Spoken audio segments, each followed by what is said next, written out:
Hello friends, welcome to Chandravarshini audio stories. నిన్నే ప్రేమిస్తా, ఒక CEO ప్రేమ కథ, పార్ట్ 83. స్టోరీ విన్న వెంటనే లైక్ చేసి కామెంట్ పెట్టండి.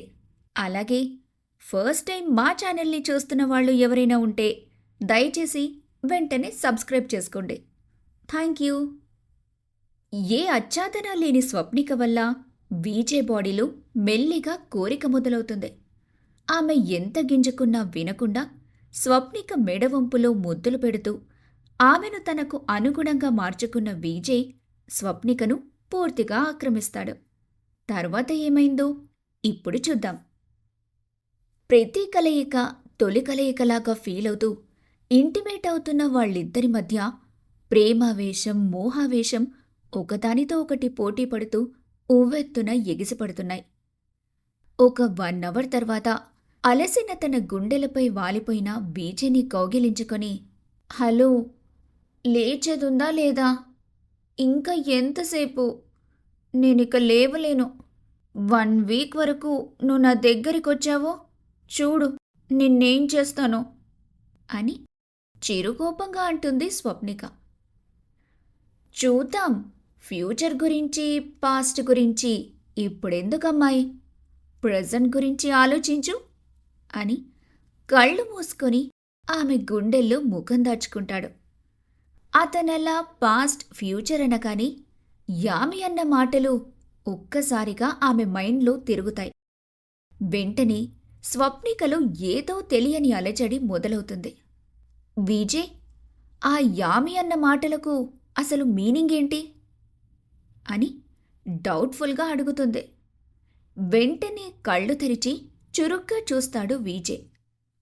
ఆ చూపులు తనని సూటిగా తాకడంతో, అంటే నా గురించి కూడా ఏదో అంది కదా అని తడబడుతూ అంటుంది స్వప్నిక.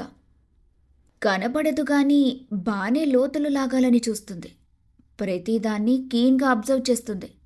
మళ్ళీ ఏం తెలియని దానిలా ఇన్నోసెంట్ లుక్స్ ఇస్తుంది అని మనసులో అనుకున్న వీజే, అది చెప్పే టైం వచ్చినప్పుడు చెప్తా కానీ ఇక నీ బుర్రను వాడింది చాలు, చితికిపోతుంది, బీ కేర్ఫుల్ అని స్వప్నికని మరింత గట్టిగా తన చేతుల్లో చుట్టేస్తాడు. ఆమె గుర్రుగా చూస్తూ, ప్రతి దానికి టైం కావాలి, ఈ హగ్లకు కిసులకు మాత్రం టైం వద్దు అని గొణుక్కుంటూ బెడ్ దిగటానికి ట్రై చేస్తుంది స్వప్నిక. ఒక్కసారిగా నడుము కళుక్కుమంటూ పెయిన్స్ మొదలై అబ్బా అంటూ కూలబడుతుంది. అది చూసిన వీజే, హే, కేర్ఫుల్, ఏమైంది స్వీట్ హార్ట్ అని తెలిసినా తెలియనట్టు ఇన్నోసెంట్గా చూస్తూ అడుగుతాడు వీజే. హా, ఏమైందా? ఈసారి ఆస్కార్ అవార్డ్ నీకే ఇస్తారంట. ఫేస్ చూడు, ఏమీ తెలియనట్టు ఎంత బాగా యాక్ట్ చేస్తున్నావో. నన్ను పూర్తిగా పీల్చి పిప్పి చేశావు. నాకు లేవడానికి కూడా ఓపిక రావటం లేదు. ఇలా ఎంతసేపు ఈ రూంలోనే ఉండిపోతాం? బయటకి వెళ్ళాలి, ఎలా అని ఏడుపు ముఖంతో అంటుంది. హేయ్, దీనికేనా? నేను లేనా sweet heart? Hot water shower చేస్తే చాలు, తర్వాత వసుంధర ఆంటీకి ఫోన్ చేస్తే తనే మెడిసిన్స్ ఇస్తుంది అని ఐ వింక్ చేస్తూ అంటాడు వీజే. చిచి, ఆమెకి ఫోన్ చేసి ఏమని అడుగుతావు? ఆల్రెడీ ఆ డ్రగ్ గురించి మీడియాలో మాటిమాటికే న్యూస్ వస్తుంది. ఇక నువ్వు పెయిన్ కిల్లర్ గురించి అడిగితే వాళ్ళు ఏదేదో ఊహిస్తారు. అయ్యో అని స్వప్నిక సిగ్గుతో తన ముఖాన్ని చేతులతో మూసుకుంది. ఆ షేమ్లెస్ యామి చెప్పిన టైంకి ఈ మీడియా గాళ్లంతా ఊడిపట్టారు. నిన్న రాత్రి జరిగిన ఇన్సిడెంట్ ఇప్పటికీ వరల్డ్ మొత్తం తెలిసేలా చేసింది ఆ డెవిల్ యామి. ఇంకా నయం, దాన్ని పోలీసులకు అప్పచెప్పాను కాబట్టి జనాలకు అసలు విషయం తెలిసిందే. ఆ యామి చెప్పిన న్యూస్ కనుక బయటకొస్తే, చిచి, ఇంకేమైనా ఉందా అని మనసులో అనుకున్న స్వప్నిక పర్వాలేదు డేర్ చేద్దామని ప్రెస్ మీట్ను ఏర్పాటు చేయాలనుకుంది. అందుకే రమేష్ రవిచంద్రతో అలా చెప్పింది. యామీని పోలీసులకు అప్పచెప్పిన విషయం వీజేకి తెలిస్తే, అందుకే చాలా భయంగా ఉంది ఆమెకు. ఏముంది? దీనికే ఇంత ఫీల్ అయితే ఎలా? ఆమె ఒక డాక్టర్. మన ప్రాబ్లం బాడీ పెయిన్స్. దానికి మెడిసిన్ అడగటానికి అంత మెలికలు తిరిగిపోవడం ఎందుకు? ఎప్పుడు డబుల్ మీనింగ్ అర్థాలు తీస్తావు. వర్క్ లోడ్ ఎక్కువైనా బాడీ పెయిన్స్ వస్తాయి. అది సరే, లేస్తావా లేదా అని విసుగ్గా అడిగాడు. అతని విసుగు చూసిన స్వప్నిక, ఏంటి పనైపోయింది, విసుగు మొదలైందా? ఇంతదాకా నీ విసుగుని ఎక్కడ పెట్టావు అని గుర్రుగా చూస్తూ అడుగుతుంది. ఆ మాటలస్సలు పట్టించుకొని వీజే, లే మరి, వాష్రూంలోకెళ్ళి ఫ్రెష్ అవుదాం అని దబాయింపుగా అంటాడు. ప్లీజ్ విజే, నాకు ఓపిక లేదు, నువ్వెళ్ళు, నేను రాను అని అంటుంది స్వప్నిక. వెంటనే లేచి నిలబడిన విజయ్ని చూసి టక్కున కళ్ళు మూసుకున్న స్వప్నిక, ఏయ్ ఇడియట్, సిగ్గుందా అసలు? నువ్వేం చేస్తున్నావు అని వియర్డ్గా అరుస్తుంది. సిగ్గెందుకే, పెళ్ళాం ముందు సిగ్గుపడితే ఎలా అని వెటకారంగా అంటూ కింద పడున్న టవల్ తీసి నడుముకు చుట్టుకున్న విజయ్, మూసుకుంది చాలు, ఓపెన్ యువర్ ఐస్ అని సీరియస్గా చెబుతూ ఆమెకు చేయందించాడు విజయ్. కళ్ళు తెరిచి చూసిన స్వప్నికకు సన్నని నడుముతో మొదలై విశాలంగా మారిన బాడీ పచ్చని పసిమిఛాయతో మెరిసిపోతుంటే, వాక్స్ చేయటం వల్ల క్లీన్గా ఉన్న అతని ఒంటిపై ఎక్కడ పడితే అక్కడ ఎర్రగా కనపడుతున్న తన నెయిల్ స్కార్స్తో ఎంటర్ ది డ్రాగన్ మూవీలో బ్రూస్లీలా ఉంటాడతను. సిగ్గుతో తలదించుకొని బెడ్షీట్తో తన బాడీని కవర్ చేస్తూ, విజయ్ ప్లీజ్, ఎలా రావాలి అని అత్తిపత్తిలా సిగ్గుతో ముడుచుకుపోతుంది స్వప్నిక. అంతే, విజయ్ ఆమెను పూర్తిగా తన చేతుల్లోకి తీసుకుని స్వప్నిక తన బాడీని కవర్ చేసిన బెడ్షీట్ లాగి కింద పడేస్తాడు. అయ్యో కర్మ కర్మ అని అతనికి ముఖం చూపించలేక మళ్ళీ కాళ్ళు మొత్తం ముడుచుకుని అతని గుండెల్లో ముఖం దాచుకుంటుంది స్వప్నిక. తన చేతుల్లో ఎత్తుపళ్ళాలతో వంపు సొంపులతో పచ్చగా బంగారు బొమ్మలా మెరిసిపోతున్న స్వప్నిక బాడీపై తన ప్రేమావేశంతో చేసిన హైకిస్ కుంకుమ రంగులో కనిపిస్తాయి. ఆ తీపి గాయాలు గోల్డ్ కలర్ చీరపై ఎర్రని పువ్వుల డిజైన్లా ఉంది. అది చూసిన విజయ్, నిజమే, తను చాలా వైలెంట్గా బిహేవ్ చేశాడు. పాపం, ఈ గాయాలు మానాలంటే చాలా టైమే పడుతుంది అని మనసులో ఆలోచించిన విజయ్ ఆమెను అలాగే పడుకోబెట్టి ముకుందానికి ఫోన్ చేస్తాడు. స్వప్నిక బెడ్ మీద చేరటం ఆలస్యం. వెంటనే బెడ్షీట్లో దూరిపోయిన స్వప్నిక అతను ఫోన్ చేయడం చూసి, అబ్బా ప్లీజ్ విజయ్, నువ్వెవ్వరికీ ఫోన్ చేయకు, నాకు నేను మెసేజ్ చేస్తాను అని ఎంబారసింగ్తో అంటుంది. ఇంతలో అతని ఫోన్ ఎత్తిన ముకుందం, విజయ్ సార్, ఎలా ఉన్నారు? మన రెస్టారెంట్ ముందు మీడియా నానా హంగామా చేస్తుంది అని కంగారుగా చెబుతాడు. నో ప్రాబ్లం ముకుందం, ఆ ముగ్గురిని నేను చెప్పిన చోట ఉంచావా అని అడుగుతాడు విజయ్. అతను అప్పుడే యామే గురించి అడిగితే ముకుందం ఏం చెబుతాడో అర్థమైన స్వప్నిక గుండె భయంతో అల్లాడిపోతుంది. లేదు సార్, అంటే అని నసుగుతూ అంటాడు ముకుందం. వెంటనే విజయ్ ఐబ్రోస్ ముడుచుకుంటాయి. అంటే ఏంటి మ్యాటర్ అని సీరియస్గా అడుగుతూ స్వప్నిక వైపు చూస్తాడు. మేడం వచ్చాక మ్యాటర్ తెలిసి ఆ ఫారినర్స్ ఇద్దరినీ నిన్న నైట్ పోలీసులకు అప్పచెప్పారు, కానీ అని నసుగుతూ అంటాడు ముకుందం. ఈసారి విజయ్ కళ్ళు కోపంతో ఎర్రగా మారి చిన్నవవుతాయి. అదే ఆలోచిస్తున్నాను. ఈ న్యూస్ బయటకు ఎలా లీకైందో ఇప్పుడు అర్థమవుతుంది. స్వప్నిక ప్రతిసారి న్యూస్ వైరల్ అవుతుందనంటే దాని వెనుక అసలు విషయం ఇదన్నమాట. పూర్తిగా తెలుసుకోకుండా ఆమెను అడగటం ఎందుకని ఊరుకున్నాను అని మనసులో ఆలోచిస్తున్న విజయ్, హా ముకుందం చెప్పు కానీ అని సీరియస్గా అడుగుతూ స్వప్నిక వైపు చూస్తాడు. అమ్మో, ఈ మహానుభావునికి ఏమొచ్చినా తట్టుకోలేం, కోపమైనా ప్రేమైనా అని ఆమె గుటకలు మింగుతుంది.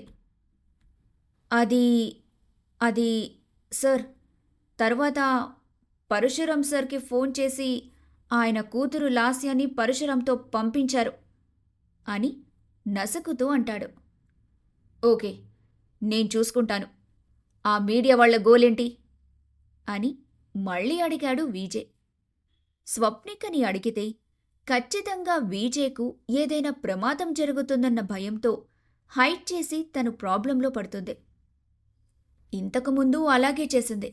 అందుకే మరో ఇన్సిడెంట్కి ఛాన్స్ ఇవ్వొద్దని ఆలోచించిన విజయ్ కావాలనే స్వప్నిక ముందు ముకుందానికి ఫోన్ చేసి అడుగుతాడు.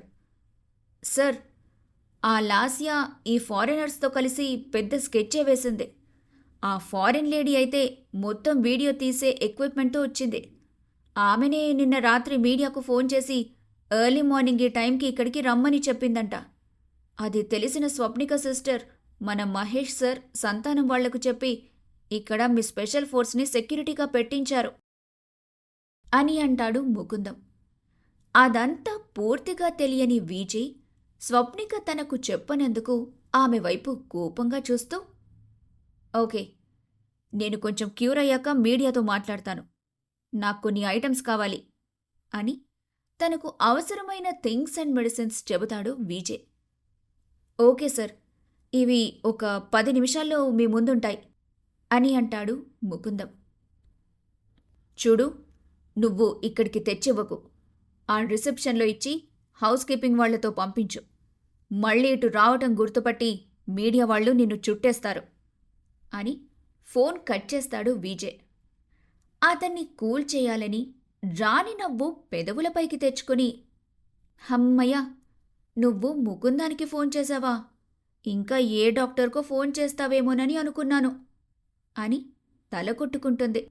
విజయ్ సీరియస్గా చూస్తూ, ఏంటే, నిన్ను చాలా డీప్గా లవ్ చేస్తే నీ వెంట పిచ్చోళ్ల తిరుగుతున్నానని నాపైన పెత్తనం చెలాయించాలని చూస్తున్నావా అని కోపంగా బెడ్పై పడుకున్న స్వప్నికపైకి వంగి ఆమెకు 2 వైపులా తన చేతులుంచి అడుగుతాడు.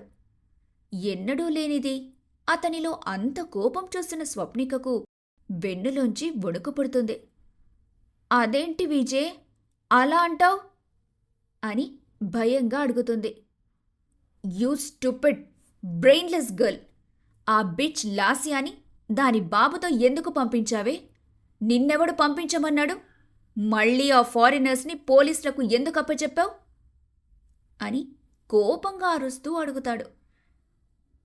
అది కాదు విజయ్, తను ఒక అమ్మాయి, మళ్ళీ ఇండియన్ అమ్మాయి. పాపం, తనని పోలీసులకు అప్పచెప్తే అని భయంగా నసుగుతూ అంటుంది స్వప్నిక. అయితే అది నీ మొగుణ్ణి ఇంకొక ఆడదాంతో పంచుకోవాలని చూసిందే. నీకు కోపం రాలేదా? ఎందుకే అంత మంచిదానిగా యాక్ట్ చేయటం? అవసరమా నీకు? హా? ఆ యామి కూడా ఆడదే కదా, మరి దాన్నెందుకు పోలీసులకు అప్పచెప్పావు అని కోపంగా ఆమె పైకి అరుస్తాడు విజయ్. ఇంతవరకు ఆఫీస్లో అందరి మీద తనే అరుస్తుంది. అలాంటిది విజయ్ అంత కోపంగా తనపైకి అరవటం ఒకటైతే, ఏదో తప్పు చేసినట్టు పెత్తనమంటూ తన గురించి చీప్గా అన్న ఆ మాటలు ఆమెకు అస్సలు నచ్చలేదు. అది కాదు విజయ్, ప్లీజ్, నేను చెప్పేది అని ఆమె మాట పూర్తి కాకముందే, షటప్, నేను మెసేజ్ పెట్టింది ఓన్లీ నిన్ను నా దగ్గరికి రమ్మని చెప్పాను, కానీ ఇవన్నీ సెట్ చేయమనలేదు నేను అని అంటాడు. ఇక అతను తన మాటలు ఏమీ వినేలా లేడని ఏమీ చెప్పలేక స్వప్నిక కళ్లల్లో నీళ్లు తిరుగుతాయి. హేయ్, లేవవే, గెటప్! ఆ పరశురాం గాడు వేరే ఏ ప్లాన్ వేయకముందే మనం ఏదో ఒకటి చేయాలి, లే అని అరుస్తాడు. ఆ మాటలకు బిక్కచచ్చిపోతుంది స్వప్నిక.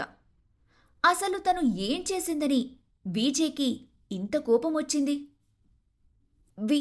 విజయ్, నువ్వు లేవగానే ఆ మీడియా గోల గురించి చెబితే అని అతన్ని కన్విన్స్ చేయాలని చూస్తుంది. ఏదో మంచి చేద్దామని పోతే ఇలా అయిందేమిటి? ఇంతలో వీజీ ఫోన్ రింగ్ అవటంతో ఫోన్ స్క్రీన్ పైన నేమ్ చూసిన అతని కళ్ళు ఒక్కసారిగా చిన్నవయ్యాయి. వెంటనే బాల్కనీలోకి వెళ్ళి ఫోన్ లిఫ్ట్ చేస్తాడు. ఒక 5 నిమిషాలు సీరియస్గా మాట్లాడిన విజయ్ మహేష్కి ఫోన్ చేస్తాడు. ఒరేయ్ బావా, ముందా జనాలను మీడియాను ఖాళీ చేయించు. పోలీసులను కూడా ఇక్కడ్నుంచి పంపించే. ప్రెస్ మీట్ గురించి అడిగితే ఇన్ఫార్మ్ చేస్తామని చెప్పు. ఇఫ్ ఈ న్యూస్ గురించి ఎవరైనా అడిగితే వీజే క్యూర్ కావటానికి టైం పడుతుందని చెప్పు అని మహేష్ ఏం చెయ్యాలన్నది చెబుతాడు వీజే. ఓకేరా, టేక్ కేర్ అని అంటాడు మహేష్.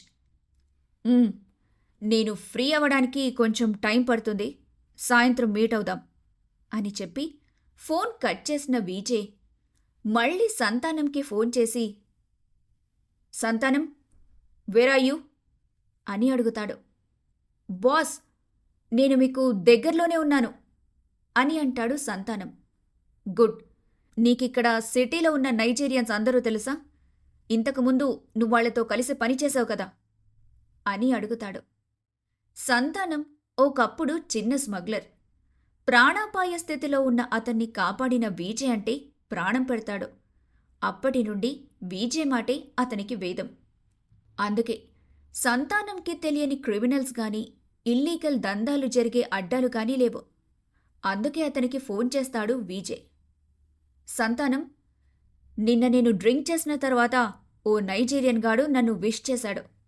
వాడే నన్ను ఈ రూంలో ఉంచాడు అని తన కోల్డ్ వాయిస్తో చెబుతాడు. హా బాస్, అప్పటి నుండి న్యూస్లో ఒకటే ఇదిగా చెబుతున్నారు అని అంటాడు సంతానం. ఎవడు వాడు? వాడి పేరు ఏదో ఓబి అని చెప్పాడు. వాడికి ఆ యామికి మధ్య కనెక్షన్ ఏంటన్నది ఎంక్వైరీ చెయ్యి. అలాగే రెస్టారెంట్లో నిన్న మార్నింగ్ నుండి ఏం జరిగిందో తెలియాలి. అందుకే సీసీ కెమెరాల ఫుటేజ్ కూడా కలెక్ట్ చేసి నాకు సెండ్ చెయ్యి. వన్ మోర్ థింగ్, మన డీఐజీ మహంతికి ఫోన్ చేసి, ఇక మీడియా వాళ్లకు చెప్పింది చాలు, ఇక నుండి దీని గురించి ఎవరైనా అడిగితే ఎంక్వైరీ నడుస్తుందని చెప్పమను. మీడియా వాళ్ళెవరైనా ఆ బిచ్ యామి, దాంతో ఉన్న ఓబీగాన్ని కలవటానికి ట్రై చేస్తే నాట్ అలౌడ్ అని చెప్పమను. వాళ్ళిద్దరినీ మనకు అప్పచెప్పమను. నీకు తెలుసుగా, వాళ్లని అక్కడికి తీసుకెళ్ళు. ఒక 1 డేలో దాని సంగతేంటో నేను చూస్తాను అని అతనితో ఫోన్లో ఏం చేయాలన్నది క్లియర్గా చెబుతాడు. ఫోన్ మాట్లాడిన విజయ్ రూంలోకి వచ్చేసరికి చీర కట్టుకునే ఓపిక లేక చెస్ట్ వరకు కవర్ అయ్యేలా పై వరకు పెట్టికోట్ వేసుకున్న స్వప్నిక చాలా సాడ్గా ముఖం పెట్టి రూఫ్ వైపు చూస్తూ కనబడుతుంది. ఆమెనలా చూడగానే దొంగముఖందే, లేవలేనంత పెయిన్స్ ఉన్నా కూడా ఎలా ఓర్చుకుంటుందో, మొండిది అని మనసులో అనుకున్న అతనికి తను అన్న మాటలకు స్వప్నిక బాధపడుతుందని అర్థమైన విజయ్ బెడ్ దగ్గరికి వెళ్లబోక కాలింగ్ బెల్ రింగ్ అవటంతో ఉలిక్కిపడి ఈ లోకంలోకొస్తుంది స్వప్నిక. విజయ్ వెళ్ళి చూడగా హౌస్ కీపింగ్కి వచ్చిన బాయ్ గుడ్ మార్నింగ్ సార్ అని విష్ చేసి ఒక కవర్ని అందిస్తాడు. అది తీసుకున్న విజయ్, గుడ్, ఒక 1 అవర్లో బ్రేక్ఫాస్ట్ తీసుకురా అని అతనికి ఏం కావాలో చెప్పి పంపిస్తాడు. స్వప్నికని చూస్తూ, హలో, లే, ఇంకా ఎంతసేపు పడుకుంటావు? మెడిసిన్స్ వచ్చాయి. స్నానం చేశాక ఆ గాయాలపై ఆయింట్మెంట్ అప్లై చేసుకో. ఇంతలో బ్రేక్ఫాస్ట్ వస్తుంది. తిని మెడిసిన్స్ వేసుకుంటే ఈవినింగ్ వరకు ఫ్రీ అవుతావు అని చాలా మెల్లిగా అంటాడు విజయ్. టక్కున అతని వైపు చూసిన స్వప్నిక, దొంగసచ్చినోడు, వీడు ఖచ్చితంగా అపరిచితుడే అయ్యుంటాడు.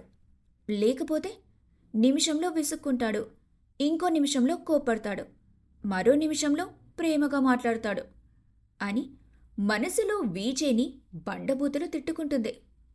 ఏంటమ్మాయ్, చెప్పేది నీకే అంటూ బ్లూ కలర్ పెట్టికోట్ పైన పచ్చగా నున్నగా మెరుస్తూ అక్కడక్కడ ఎర్రని తన హైకిసున్న ఆమె షోల్డర్స్పై చేయి వేసి అంటాడు విజయ్. అతన్ని సీరియస్గా చూసిన స్వప్నిక తన షోల్డర్స్ పైనున్న అతని చేతుల్ని కోపంగా నెట్టేస్తుంది. ఏంటి స్వీట్ హార్ట్, నీకు కోపం వస్తుందా? ఏంజల్స్కి కోపం రాదే అని వెటకారంగా అంటాడు విజయ్. అవును, నాలాంటి దానికి కోపం రాదు, అందుకే నేనంటే నీకు వెటకారం ఎక్కువ అని అతి కష్టంగా మరోవైపు తిరిగి పడుకుంది స్వప్నిక. అబ్బో, ఈరోజు దీనిపై నా కోపం డోస్ బాగానే పెంచినట్టున్నాను అని ఫీలవుతూ స్వప్నిక పక్కన చేరిపోయిన విజయ్, హేయ్ వైఫీ, కోపమొచ్చిందా? ఇటు తిరగవే తింగరి అని ఆమె వీపుపై తన పెదవుల్ని రాస్తూ గుసగుసగా అంటాడు. ఏం అవసరం లేదు. నీ ప్రేమను చూసి నేను నీపై పెత్తనం చెలాయిస్తాను కదా. ముందు మీరు వెళ్ళి ఫ్రెష్ అయి రండి. మొదటి నుండి నాది ఒంటరి బ్రతుకు. నన్ను నేను చూసుకోగలను అని అంటుంది స్వప్నిక. ఆమె ఏడుపు బిగపట్టుకొని మాట్లాడుతుందని వణుకుతున్న స్వప్నిక గొంతు వింటే విజయ్కి అర్థమవుతుంది. ఉఫ్ అంటూ బయటకు ఎయిర్ బ్లో చేసిన విజయ్ ఆమె వీపుకి ముఖం పెట్టి ఒక్కసారిగా ఆమెను దగ్గరికి లాక్కుంటాడు. ఏంటి, నేనవసరం లేదా అని బేస్ వాయిస్తో అంటాడు విజయ్. నువ్వే కదా నా చుట్టూ తిరిగి పిచ్చోడివవుతున్నావు. నేనే నిన్ను పట్టించుకోను అని మెల్లిగా అంటుంది స్వప్నిక. ఒసేయ్, నేనెప్పుడన్నానే అని ఆశ్చర్యపోతాడు విజయ్. అనాల్సిన అవసరం లేదు. ఇంతకు ముందు నువ్వన్న మాటలకు మీనింగ్ అదే కదా అని అంటుంది స్వప్నిక. ఇక మాటలతో లాభం లేదనుకున్న విజయ్ ఫాస్ట్గా లేచి నిలబడి ఆమెను తన 2 చేతులతో ఎత్తుకుంటాడు. ఏడుస్తున్న ఆమె కళ్ళు ఎర్రబారి వాచిపోయి ఉంటాయి. స్వప్నిక కళ్ళల్లోకి సూటిగా చూస్తూ, ఆర్ ష్యూర్ అని అడుగుతున్న అతని కళ్ళల్లో కొంటెతనం, పెదవులపై అందమైన అల్లరి నవ్వు చూసిన స్వప్నిక ఇక ఆగలేకపోయింది. అంతే, విజయ్ మెడ చుట్టూ చేతులు వేసి అతని గుండెల్లో ముఖం దాచుకున్న స్వప్నిక గట్టిగా ఏడుస్తుంది. స్కూల్లో చాక్లెట్ దొంగతనం చేసినందుకు చిన్న పాపను కొప్పడిన తల్లి మళ్ళీ ఆ పాపను దగ్గరికి తీసుకుని బుజ్జగిస్తే ఎలా ఏడుస్తుందో అలా ఏడుస్తున్న స్వప్నికను చూసిన విజయ్ గట్టిగా నవ్వుతూ ఆమె తలపై ముద్దు పెట్టుకుంటాడు. ప్రెస్ మీట్లో విజయ్ ఏం చెప్పాలనుకుంటాడు? స్వప్నికపై కోపానికొచ్చిన విజయ్ మళ్ళీ ఎందుకు కూలవుతాడు? అతనికి ఫోన్ చేసింది ఎవరు? సంతానంతో యామి ఓబీలను తీసుకుని ఎక్కడికి వెళ్ళమంటాడు? స్వప్నిక కోపం చల్లారుతుందా? వీటి గురించి తెలుసుకోవడానికి తర్వాత పార్ట్ వినండి. విన్న వెంటనే లైక్ చేసి కామెంట్ పెట్టండి. అలాగే ఫస్ట్ టైం మా ఛానల్ని చూస్తున్న వాళ్ళు ఎవరైనా ఉంటే దయచేసి వెంటనే సబ్స్క్రైబ్ చేసుకోండి. Thank you.